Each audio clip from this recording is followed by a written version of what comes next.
Hello guys, welcome to my first blog. এই ভিডিওটার মধ্যে আমি আজকে একটু নার্ভাস আছি, কারণ এটা আমার জীবনের ফার্স্ট ব্লগ। আমি কিছুই বুঝতে পারছি না আমি ব্লগের ভিতরে কি করব যে আপনাদের সকলের পছন্দ হয়। আর আমি এটাও জানি যে আমার এই ফার্স্ট ব্লগের মাধ্যমে আমি আপনাদের মন জয় করতে পারবো না।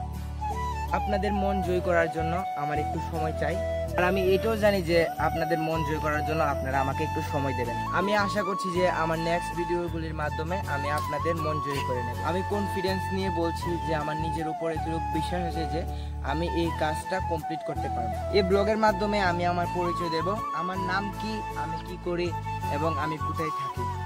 তো চলুন বন্ধুরা, আরেকটি নতুন জায়গায় যাওয়া যাক।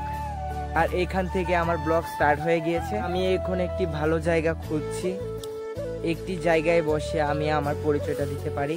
জায়গাটি পেয়ে গিয়েছি, তো চলুন বসে আমার পরিচয়টা দেওয়া যাক। তো আপনারা সকলেই দেখতে পাচ্ছেন আমার চারপাশে কতগুলি গাছগাছরা রয়েছে, আর আজকে সকাল থেকে ওয়েদারটা খুবই ভালো যাচ্ছে। আমি আমার পরিচয়টা আমার নাম থেকে স্টার্ট করছি। আমার নাম অঙ্কন শর্মা, আমি একজন স্টুডেন্ট। আমি এবার ক্লাস 12-এ পড়াশোনা করছি। আমি গন্ডাছড়া দলাই ডিস্ট্রিক্টের ছোট একটি গ্রামে বসবাস করি। আমার বাড়িতে আছে মা, বাবা, দিদিভাই আর আমি। আমার দিদিভাইয়ের বিয়ে হয়ে গিয়েছে, তো আপনারা ভাবতেই পারেন যে আমি একা বাড়িতে আছি। মা বাবা আমাকে বেশি ভালোবাসে, কিন্তু একদমই তা নয়। আমার দিদিভাইকে যতটুকু ভালোবাসে ততটুকুই আমাকেও ভালোবাসে। আমার ব্যাপারে যা যা বলার ছিল আমি আপনাদের কাছে সবই বলে দিয়েছি। তো চলুন আমার গ্রামের ভিউটা একটু আপনাদের কাছে শেয়ার করি।